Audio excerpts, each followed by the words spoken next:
Hey everyone, it's Casey here, just setting up my screen and computer, and then we'll get started on this week's masterclass. Got a few cool things to show you, new features, and new things like the Mymedicare check and our new AI receptionist booking platform area. So I'll show both, I'll show all of you both of those things, not both of you, all of you. As always, this is recorded. Let me double check. Let me just double check. It is excellent. So this is recorded, and all of these things get put up in our YouTube channel. Let me let me share a video with you in the chat as well, which is our My Medicare Check setup. So I'll show you that right now, so you can have well, I'll share the link, and I'll also show you how it works and what it does, and the value behind it. And we'll go through the AI receptionist. So we'll try and keep things relatively short, just because I realize this is on State of Origin night, so I know everyone's sort of probably keen to go watch that instead of listen to me yabber on. So let's get started. Give me 1 second, and I will share my screen. Excellent. So we'll go over the My Medicare check, and the AI receptionist will do a little bit of, and we'll keep it pretty nice and short. So, oops, let me go next screen. Hopefully everyone can see that. I think everyone can see that. If you have any questions, put them in the chat, but I think everyone should be able to see all of that. So this is the waiting room. Essentially, what the waiting room is when you have your best practice integration, and we're working on medical director. We've got ZMed coming in a second, probably longer in a second, but hopefully in the next month or two. We're building that product. MediRecords will probably be about 3 months away. Hopefully, MD, we're sort of just waiting for the green light, and that'll be off as well in the next month. Fingers crossed. We've just got to get permission. That's literally all we need. We've built the product. It's ready to go. So when you have integration with your PMS, so currently best practice, what we do is we show all the patients that are in your waiting room. So your 9:30, 9:40, 10 o'clock, blah, blah, blah. All your patients, we pull out their available billing opportunities. So when they're due for care plans, medication reviews, so on and so forth. We send them a pre-consult. That pre-consult does a number of things. It asks them what they're coming in for. It also asks them if they have, any specific issues that might match up to things like care plans or medication reviews. So it'll flag if they are available to the patient, even if the patient has never had them before. For example, the patient says, "I need my script for my metformin." They probably have diabetes or PCOS or something, right? So the AI will go, "Oh, that sounds like a chronic disease. Are you interested in a chronic in a care plan?" And that'll show in the pre-consult. The other thing that it does is it does consent the patient for using the AI.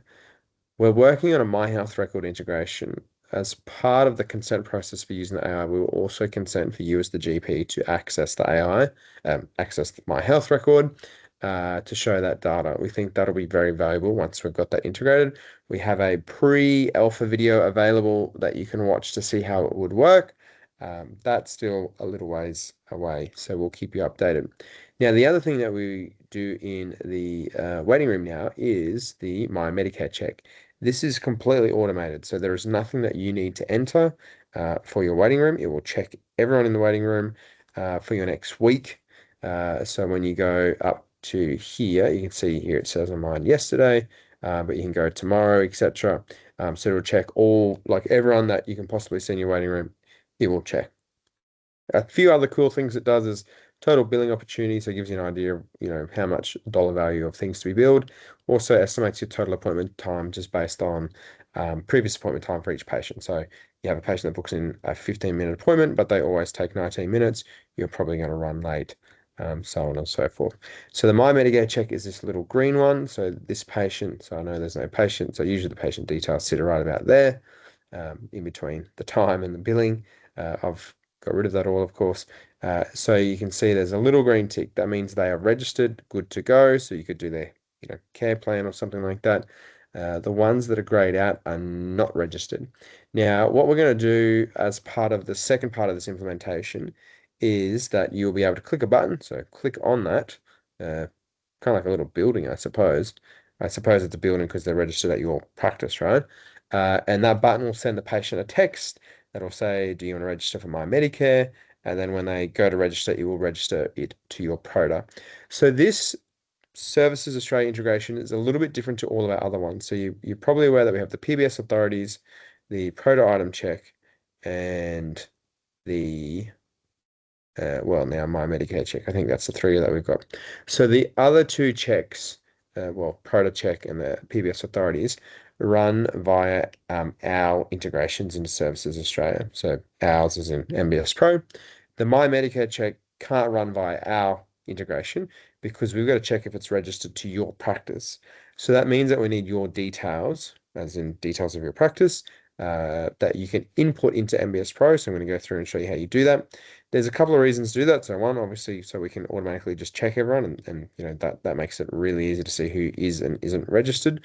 The other thing that it will be used for in the future, so not quite yet, is other Services Australia integrations. My health record is one, as well as things like the AI receptionist. So when you call into the AI receptionist, as part of booking you in, it will also be able to say, hey, you are or aren't registered. You are or aren't eligible for these certain item numbers, and you know we can bill off those item numbers. We can register the patient, so on and so forth.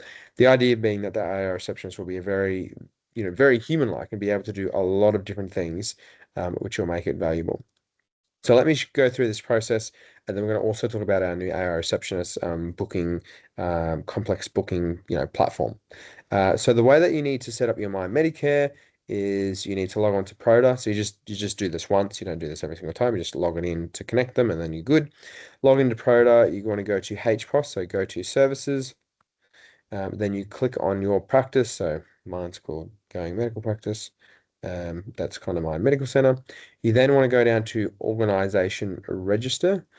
So what we need is a couple of details from your organization. We need the site ID, that's up here, here, and then we need your organization site ID, which is they're two different things. I know that's confusing. I think one's organization ID and one's organization site ID. The difference being that you can have multiple sites under one organization ID. So I just have one practice and it's under one entity being Going Medical Practice. So you need those two details plus your Proda number. There is a place to put it into MBSPro. I'll show you that in 1 second.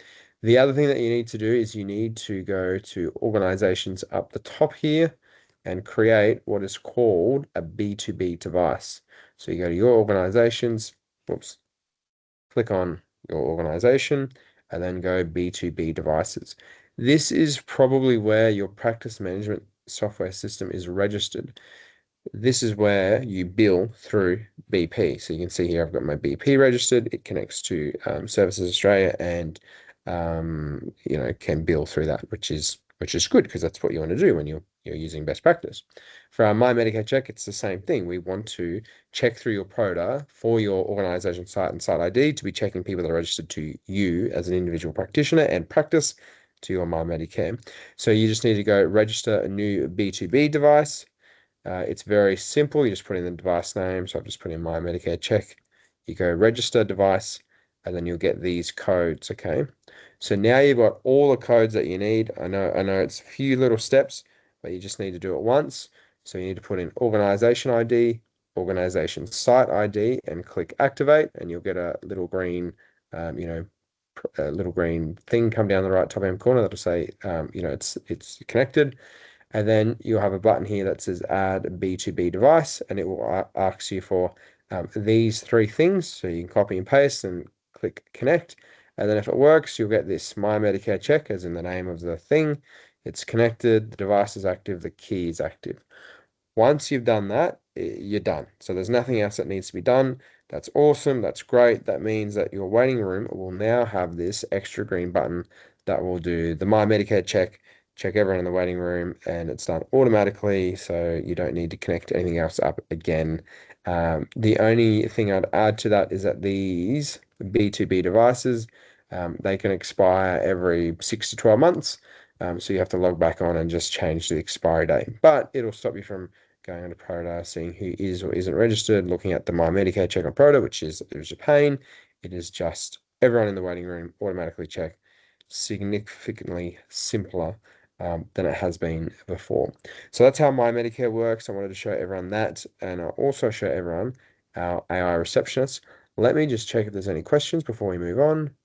Make sure we're all across that. No, I think we're good. With the Loom video that I've put in the chat, I'll put it in again. That essentially is what I've just gone through, but in a video that you're welcome to watch in your own time as well. So that's the My Medicare check. Let me show you not that one, the AI receptionist. So let me get out of this. This is our clinic portal. So I know tonight was meant to be, clinic portal night. I just want to show you the My Medicare check. This is the clinic portal. So this is where the AI receptionists live. The AI receptionist essentially is the inbound component. So it'll answer calls about your clinic. I put in everything in your knowledge base about your clinic. So when you open, when you close, if you have a physio on site, pathology, all sorts of things like that. This means that your AI can answer questions. I was talking to some people at the Practice Owners Conference who had some data on their phone set, and this is very interesting. And we have a similar set of data at my clinic at Condamine.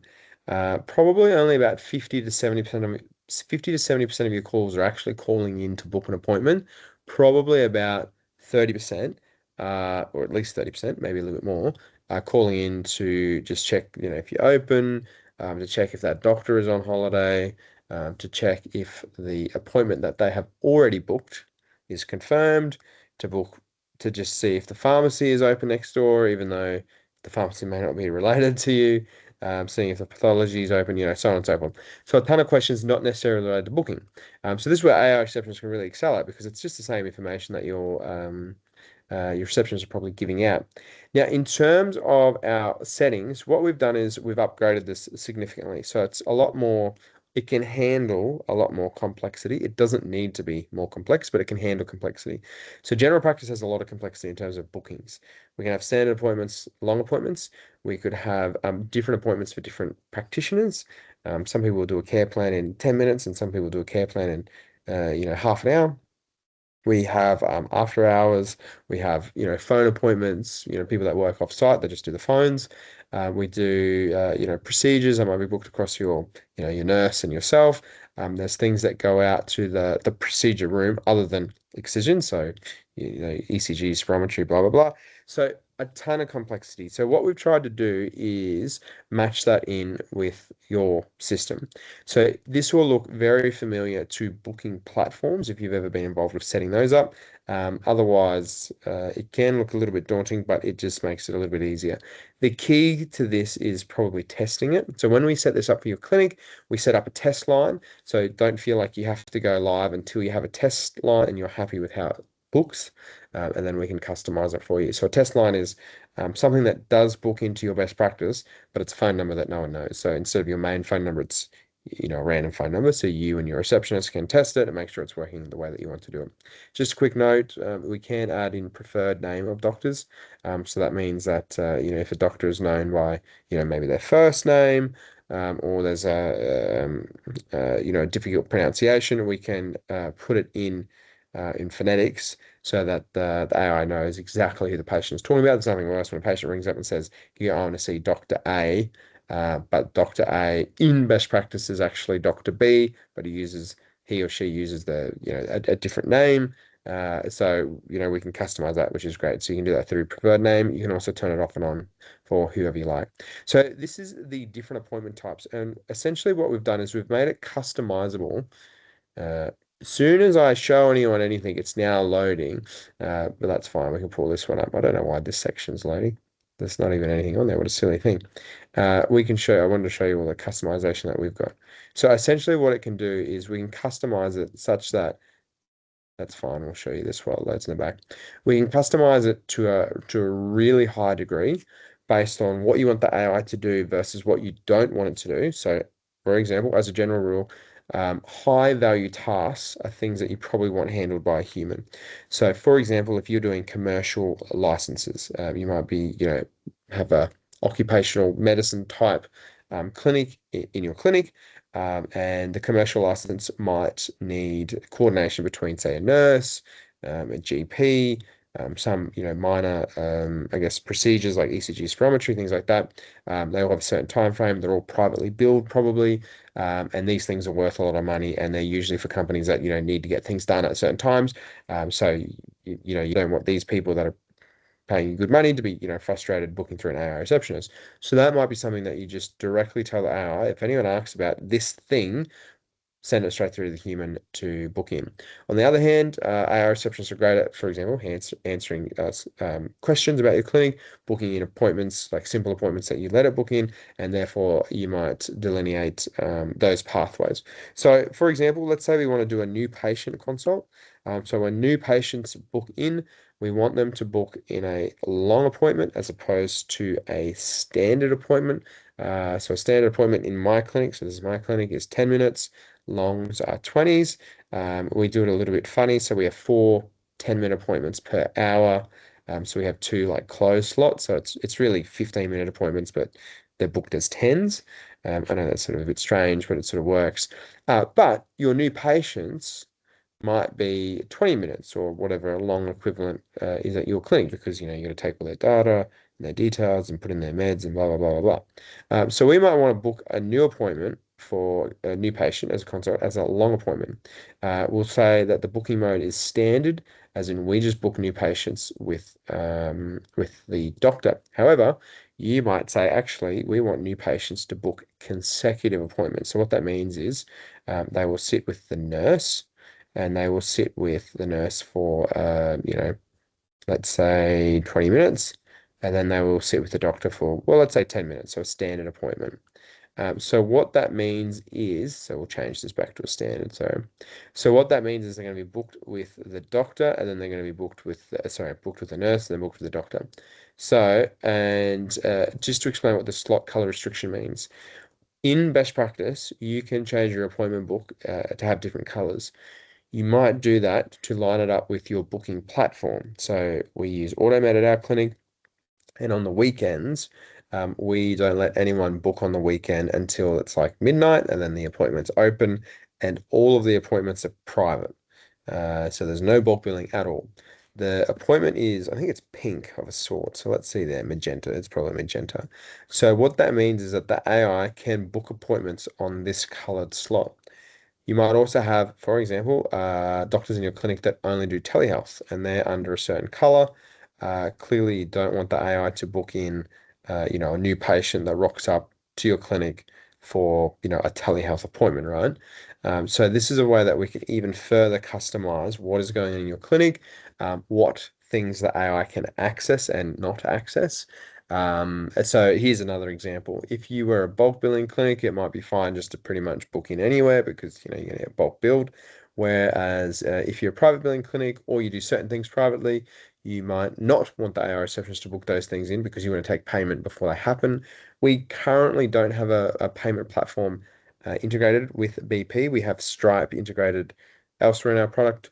And we are going to integrate that into the booking platform so that patients can pay through that and it'll be reconciled back to your bank account. But let's just we'll forget about that.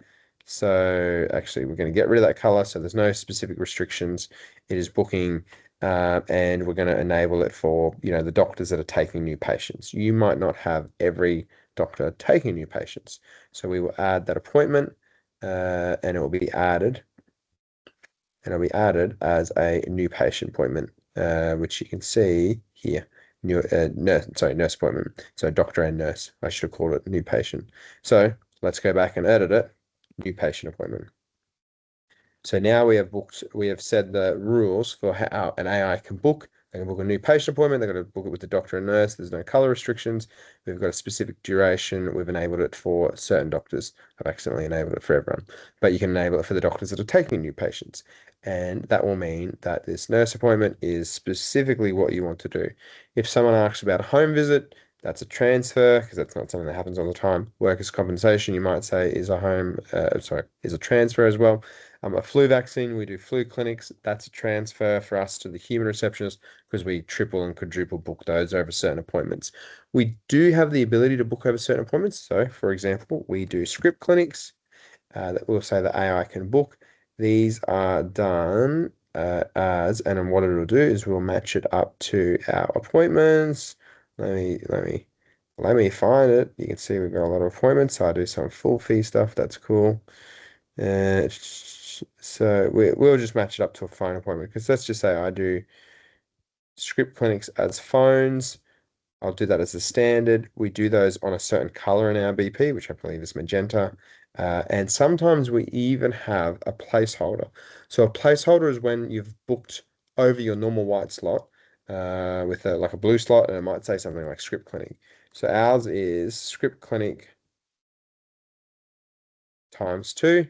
So that's sort of just the name of it. That is a 10-minute duration. I wouldn't customize it for certain doctors because it's the same for everyone, and we can add that. So what that means is that if someone calls in for a script clinic, the AI will look for, one, someone saying they want a script.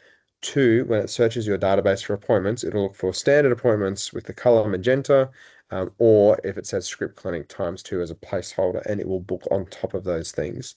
So what this means is that we can really customize exactly the appointments. If you're doing, say, an excision, so at our clinic we do excisions and we book them as nurse and doctor at the same time, and we book it as minor op. So I'm going to get rid of nurse. They're not booking as a nurse. They're specifically booked into minor op and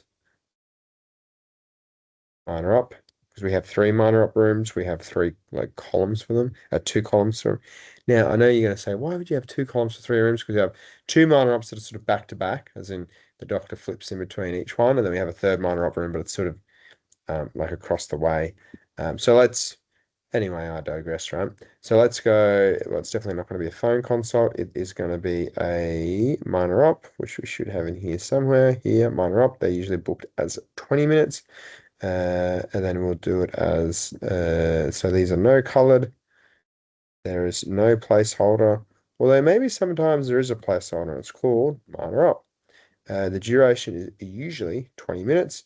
Both doctors and nurses will be booked for those. However, if you wanted to, you might customize it for certain doctors who might be really quick with their minor ops and book them as, say 10-minute appointments. So you can see that this again allows a significant amount of customization, means that you can book in really complex things. If things are too complex, of course, you can just do standard appointments, or you can tell it to transfer, and it will transfer for those certain things. So let me see if there are any questions about that. Would it work at 2 medical practices? Can it integrate to both? So this is a great question. I had this asked before. So the way that you integrate it is with a site ID. The question is it just 2 separate practices with 2 as in 2 different IDs? That's minor IDs. Yes, it could do that. I had a question yesterday from a practice that was looking to onboard, and they had 3 minor IDs, but 1 BP database. And they're wondering if it would integrate into that. The answer is I'm not 100% sure if you've got 1 database and multiple site IDs. If you've got 2 databases, 2 IDs, it should be fine. You would just need 2 instances. The only caveat to that is if your BPs with those 2 different site IDs are connected, which you can do in your waiting room best practice, there's a drop-down menu at the top where you can flick between the different waiting rooms. So you might have waiting room A, waiting room B. If your human receptionist answers the phone and say, yeah, you want to book into, clinic A or clinic B, I can book you into both because I can see both, that's fine. Whereas the AI receptionist can only see things that are connected to 1 ID at a time. That's just sort of a limitation we have. In the future, we think we'll be able to add in multiple site IDs, but that's not there yet. What it means is that the AI receptionist can only see patients associated with that 1 site ID. That means if the patient says, yeah, I want to book at clinic A, if that is the database that that patient is in, that's fine. There won't be any issues. But if they ring clinic A and the site ID is associated with clinic A, but the patient says, well, actually, I am in the area of clinic B on Tuesday, so can I go to clinic B? The AI receptionist probably doesn't have any idea about clinic B because it's not integrated into that database, it wouldn't be able to see open slots or not, and so would have a hard time doing it. Now you could set it to just transfer in that time, as in, if patient calls Clinic A but wants to integrate to Clinic B, just tell it to transfer it to Clinic B's AI receptionist perhaps, because you have two set up, and then vice versa. So there's workarounds, but we just have to really chat about exactly the workflows of your clinic and how it works up. So there's a little bit of complexity there. It's something that we can look at working with. We'd have to work with you and your IT providers and sort of sort out and see if that'll work. Um, any other questions about that? So we've gone through the My Medicare check, we've gone through the AI receptionist. Let us know if there's any other questions. Otherwise, I've done pretty well. It's 2 minutes before 8 o'clock, and then we can all go and watch the footy. So if two locations have two providers' numbers, that shouldn't be a problem. As long as it's the site IDs that make the biggest difference. So provider numbers is usually not a problem. Okay, excellent. Any other questions? Otherwise, we'll pack it in. All of this is recorded. It goes up on our YouTube channel. Does the AI receptionist also assist with scanning or importing documents? So specifically the document sorter does that. So that's sitting in the same clinic portal. So this is where patients might sit, and anything that sort of comes in gets matched and then put into sort of appointment. So that's a slightly different thing, if that makes sense. But it's all in the one. So if you have the same portal set up, the same integration done down here, it will be able to put documents into that site ID's best practice and its database. Cool. All good. All right. I think we've done pretty well. Awesome. Awesome, everyone. Thanks very much. We'll leave it there. So I'll stop sharing my screen, and we can all watch the footy. Remember, go Queensland. And we'll see you in 2 weeks' time. We're doing our Doctor Portal, same time, Wednesday, and we'll chat a bit more about features and how to use it and get the most out of it. All right. Thanks, everyone. Hope you have a good rest of your night. We'll catch you.